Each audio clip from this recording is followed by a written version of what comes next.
Smuggling ആണോ അങ്ങനെയൊക്കെ പറയുന്നുണ്ട്. സെലിബ്രിറ്റികളൊക്കെ ആകുമ്പോൾ ഗോൾഡ് സ്മഗ്ലിംഗ് എന്നൊക്കെ വരും. ഓരോ കമന്റ് ഇടുന്നതും ആ കമന്റ് ഇടുന്നവരുടെ ഡീറ്റെയിൽസ് പോയി അന്വേഷിച്ചിട്ടുണ്ടാവുമായിരിക്കും അല്ലേ.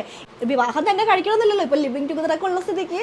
ഞാൻ പറഞ്ഞിട്ടില്ല, നിങ്ങൾ കേട്ടിട്ടില്ല, ഞാൻ സ്വർണ്ണക്കടത്തോ രേണുസുതിക്ക് സ്വർണ്ണക്കടത്തൊന്നും ഇല്ല കേട്ടോ, ഒന്നും അറിയില്ല ഗൈസ്. 1 വർഷം അവിടെ നിന്നാലേ സ്വർണ്ണക്കടത്ത് ചെയ്യാൻ പറ്റുള്ളൂ എന്നാ പറയുന്നേ.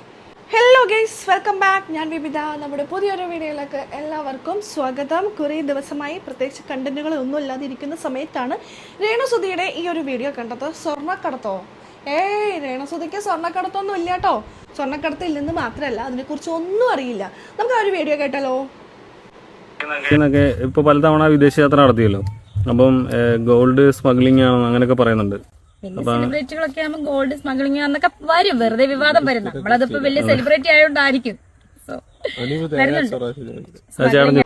ആയിരിക്കും ഇപ്പൊ വലിയ സെലിബ്രിറ്റി ആയില്ലേ, അപ്പോ വിദേശ യാത്ര അങ്ങോട്ട് പോകുന്നു ഇങ്ങോട്ട് വരുന്നു.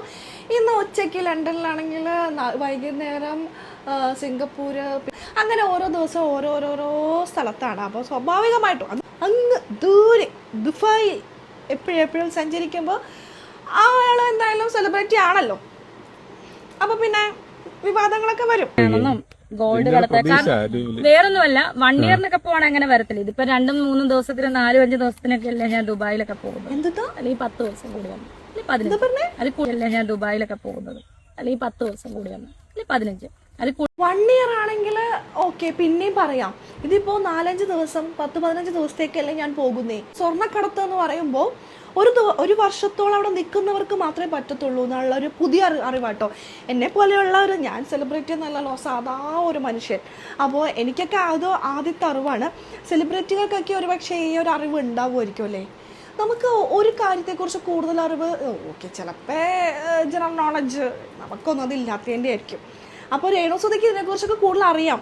പുറത്തു പോയിട്ട് 1 വർഷം നിന്നാലേ സ്വർണ്ണക്കടത്ത് പറ്റുള്ളൂ, 10, 15, 5, 6 ദിവസത്തേക്ക് പോകുന്നവർക്ക് പറ്റില്ലെന്നാണ് രേണു പറയുന്നത്. എന്നെ സംബന്ധിച്ച് പുതിയ അറിവാണ് കേട്ടോ. ഇതിൽ എത്ര പേർക്ക് അറിയാം, നിങ്ങൾക്ക് ആർക്കെങ്കിലും ഇതിനെക്കുറിച്ചൊക്കെ കൂടുതൽ അറിയാമെന്നുണ്ടെങ്കിൽ ഒന്ന് കമൻറ്റ് ചെയ്യണേ. എന്നെ സംബന്ധിച്ചൊരു പുതിയ അറിവാണ്. എന്നാൽ റിപ്പബ്ലിക് ഡേ എന്താണെന്ന് അറിയില്ലെങ്കിലും സ്വർണ്ണക്കടത്തിനെ കുറിച്ച് അറിയാം കേട്ടോ. കൂടുതൽ ഞാൻ നിന്നിട്ടില്ല, ദുബായിലാണ് ബഹറിലാണ്, അപ്പം അതുകൊണ്ടാണ് അങ്ങനെ പറയുന്നത്. പക്ഷെ അതിനകത്തൊരു സത്യമില്ലെന്ന് എനിക്കും അറിയാം, അല്ലെങ്കിൽ പിന്നെ എയർപോർട്ടിൽ തന്നെ പിടിച്ചു വെക്കണ്ടേ. സത്യമില്ലെന്ന് എല്ലാവർക്കും അറിയാം, പിന്നെ പറയുന്നവര് പറഞ്ഞുകൊണ്ടിരിക്കും.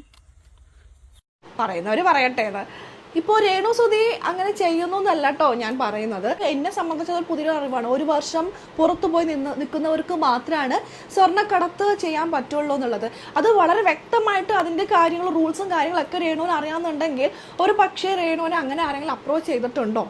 റിസ്ക് ആയതുകൊണ്ട് ഒരു പക്ഷേ രേണു അത് വേണ്ടാന്ന് വെച്ചതായിരിക്കാം. അല്ലെങ്കിൽ പൈസ ഒരുപാട് കിട്ടുമോ, സ്വർണ്ണത്തിനൊക്കെ അത്രയും വിലയില്ല. എന്താ സ്വർണ്ണത്തിന്റെ വില എന്താ ഇപ്പോൾ 1,20,000 അതിനെന്തോ അല്ലേ ഇന്നലത്തെ റേറ്റ് എനിക്ക് തോന്നുന്നു 1,25,000 എന്തൊക്കെയാണെന്ന് തോന്നുന്നു.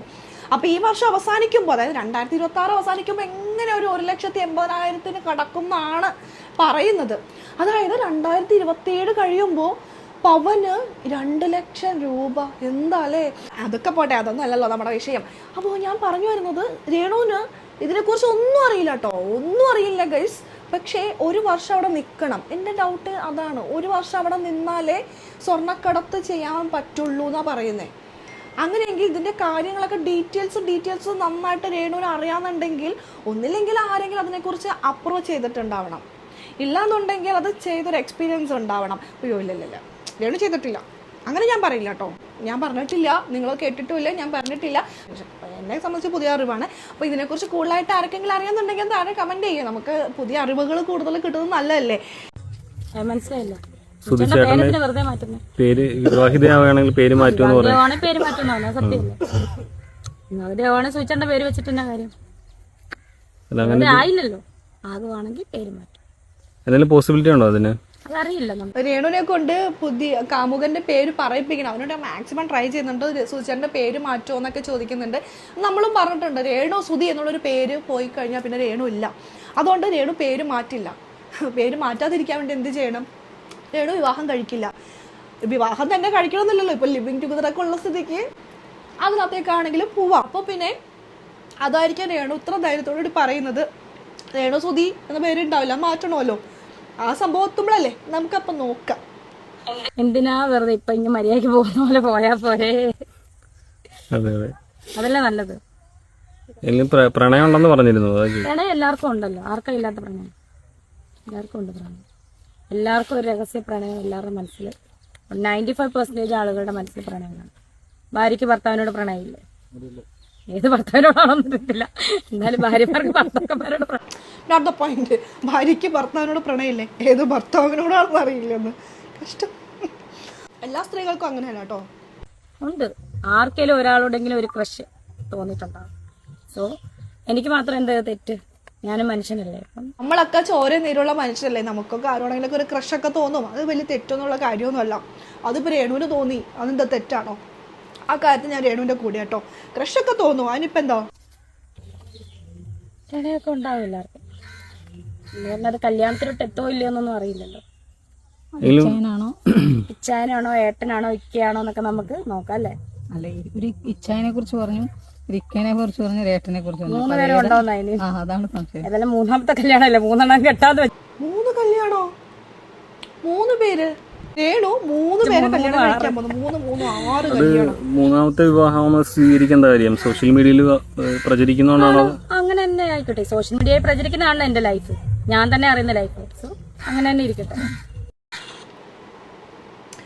രേണുവിന്റെ ഈ മറുപടി എനിക്ക് ഇഷ്ടപ്പെട്ടു. കാരണം ഈ ഇന്റർവ്യൂ ചെയ്യുന്നവര് മനസ്സിൽ രേണുവിനെ നല്ലത് വരുത്താൻ വേണ്ടിയിട്ടൊന്നും അല്ല. രേണുവിനെ ഇന്റർവ്യൂ ചെയ്യുന്നവരുണ്ടല്ലോ, മാക്സിമം അവർക്ക് വേണ്ടിയിട്ടുള്ള ഇതിന് വേണ്ടിയിട്ട് ഓരോന്ന് ചോദിച്ച് അറിയാണ് കേട്ടോ. രേണുവിന് കുത്തി ചോദിക്കുന്നുണ്ട്, പക്ഷെ ചുട്ട മറുപടിയാണ് രേണു കൊടുക്കുന്നത്. ആ രേണു കൊടുത്ത ഓരോ മറുപടിയും എനിക്ക് ഇഷ്ടപ്പെട്ടു. അവർ ചോദിക്കുന്നുണ്ട് ചേട്ടനാണോ ഇക്കയാണോ ഇച്ചായനാണോ എന്നൊക്കെ. ചേട്ടനാണെങ്കിൽ ഇക്കയാണെങ്കിൽ ഇച്ചായനാണെങ്കിലും ഞാൻ 3 ആയിക്കോട്ടെ, ഞാൻ 3 കെട്ടാൻ പോവാണ്, അപ്പോൾ ഞാൻ ഓൾറെഡി 3 കെട്ടി എന്ന് പറയുന്നു, അപ്പം അങ്ങനെയാണെങ്കിൽ 6 ആയിക്കോട്ടെ എന്നൊക്കെ പറഞ്ഞ് ചുട്ട മറുപടി കൊടുക്കുന്നുണ്ട്. ഇങ്ങനെ മറുപടി കൊടുക്കുന്ന രേണുവിനാണ് കേട്ടോ എനിക്കിഷ്ടം. ഇവരൊക്കെ ഇങ്ങനെ ഓരോന്ന് ചോദിച്ച് ഓരോ കുത്തിത്തിരിപ്പുണ്ടാക്കി രേണുവിന് ഇത്ര നെഗറ്റീവ്സ് ഒക്കെ എത്തിച്ചു കൊടുക്കുന്ന ഇവരൊക്കെ തന്നെയാണ്. പിന്നെ രേണുവിന്റെ കയ്യിലിരിപ്പോൾ അത്രയ്ക്ക് രേണുവിന് വേണ്ടി തന്നെ ഓരോന്ന് പറയുന്നുണ്ട് കേട്ടോ, അത് നമുക്ക് തള്ളിക്കളയാൻ പറ്റില്ല. ശരിക്കും 2ാം വിവാഹമല്ലേ? 2ഓ 3ഓ ആവട്ടെ, എല്ലാം വിവാഹമല്ലേ അല്ലേ? 10 കല്യാണം കഴിച്ചവരാണ് എന്നെ ഈ 2, 3 എന്ന് പറയുന്നത്. പിന്നെ അതങ്ങ് അംഗീകരിച്ചു കൊടുക്കുക. വിവാഹമാണോ എനിക്കറിയില്ല. കാരണം ഇതിനു മുമ്പ് വേറൊരു വിവാഹം കഴിച്ചിട്ടുണ്ട് എന്ന് പറഞ്ഞു, കുറച്ചാളെന്നുള്ളൂ. എനിക്ക് തോന്നുന്നു അത് ലീഗലി ആയിരിക്കില്ലായിരിക്കാം. അതുകൊണ്ടായിരിക്കും ലീഗലി കല്യാണം കഴിച്ചത് സൂചേട്ടനെ മാത്രമായിരിക്കും. അത് രേണു പറയുകയും ചെയ്തു, ലീഗലി ഉള്ള ഓരോരോ ഭാര്യ ഞാൻ മാത്രമാണെന്ന് രേണു പറയുന്നുണ്ടായിരുന്നു. അപ്പോൾ പിന്നെ എനിക്ക് തോന്നുന്നു ആദ്യത്തെ വിവാഹം ലീഗലി ഉള്ളതായിരിക്കില്ല. രേണു സുധിയുടെ വിവാഹം ലീഗലി ഉള്ളതായിരിക്കില്ല. സുചേട്ടനായിരിക്കും ആദ്യമായിട്ട് ലീഗലി മാരേജ് ചെയ്തത്. അപ്പോൾ ഇത് 2ാമത്തെ മാരേജ്. അങ്ങനെ നോക്കുകയാണെങ്കിൽ 2ാമത്തെ മാരേജ്. 10ഉം 12ഉം കെട്ടിയിട്ട് അടുത്ത പോയി പെണ്ണുമ്പളെ ഇട്ടിട്ട് വേറെ 15ാമത്തെ പോകുന്നതൊക്കെയാണ് എനിക്ക് കമന്റ് ഇടുന്നത്. അല്ലെങ്കിൽ 10ഉം 15ഉം കെട്ടിയിട്ട് കെട്ടിയോനെ ഇട്ടിട്ട് വേറെ പോകുന്ന 20ാമത്തെ പോകുന്നവളമാരൊക്കെയാണ് എനിക്കിട്ട് കമന്റ് ഇടുന്നത്. അതെനിക്ക് ബാധകമല്ല. കമന്റ് ഇടുന്ന എല്ലാവരുടെയും ഫാമിലി ഡീറ്റെയിൽസ് പോയി അന്വേഷിച്ചിട്ടാണോ പറയണേന്ന് നമുക്കറിയില്ല. എന്തായാലും രേണു പറയുന്നത് ഈ പറയുന്നവരാരും അത്രയ്ക്ക് തികഞ്ഞവരല്ലല്ലോ. അവരും 10ഉം 12ഉം 15ഉം കല്യാണമൊക്കെ കഴിച്ചിട്ട് വേറെവൻ്റെ കൂടെ പോയവരൊക്കെയാണ് ഈ കമന്റ് ഇടുന്നത്. അപ്പോൾ രേണു എനിക്ക് തോന്നുന്നു ഓരോ കമന്റ് ഇടുന്നതും ആ കമന്റ് ഇടുന്നവരുടെ ഡീറ്റെയിൽസ് പോയി അന്വേഷിച്ചിട്ടുണ്ടാവുമായിരിക്കും അല്ലേ? ഇത്ര കൺഫേം ആയിട്ട് പറയണമെങ്കിൽ അന്വേഷിച്ചിട്ടായിരിക്കും പറയുന്നത്. അപ്പം നമ്മൾ അന്വേഷിക്കാത്തതുകൊണ്ട് തന്നെ നമുക്കറിയില്ല. ചിലപ്പോൾ അന്വേഷിച്ചിട്ട് കമന്റ് ഇടുന്നവരുടെ ഫാമിലി ഡീറ്റെയിൽസ് ഒക്കെ പോയി നോക്കുന്നുണ്ടാവുമായിരിക്കാം. അപ്പോൾ എന്താ നമുക്ക് സമ്മതിച്ചു കൊടുക്കല്ലേ പറ്റൂ. സ്വർണ്ണക്കടത്തിൻ്റെയാണ് ഇവർ ആദ്യം ഹൈലൈറ്റ് ചെയ്തിട്ട് ചോദിച്ചിട്ടുണ്ടായിരുന്നത്. ഇങ്ങനെ ഇതുപോലുള്ള സെലിബ്രിറ്റീസിനെയൊക്കെ സ്വർണ്ണക്കടത്ത് അവർ കണക്ട് ചെയ്യാറുണ്ട്. പോയി കുറച്ച് പൈസയൊക്കെ നമുക്ക് കിട്ടുമായിരിക്കാം, പക്ഷേ നമ്മുടെ ലൈഫ് തന്നെ പോകും. അതിലൊന്നും പോയി പെടാതിരിക്കട്ടെ. കുഞ്ഞുങ്ങളെ നോക്കാനായിക്കോട്ടെ മറ്റെന്തിനായിക്കോട്ടെ പൈസക്ക് വേണ്ടിയിട്ട് അമ്മാതിരി പരിപാടിക്കൊന്നും പോവാതെ നമുക്ക് കിട്ടുന്ന വർക്ക് കൊണ്ട് ഉള്ളതുകൊണ്ട് ഓണം പോലെ എന്ന രീതിയിൽ ജീവിക്കാം. എന്താണെങ്കിലും രേണുവിൻ്റെ ഡീറ്റെയിൽസും കാര്യങ്ങളൊക്കെ നല്ലതായിട്ട് അറിയാവുന്ന പോലെ എനിക്ക് ഫീൽ ചെയ്തു.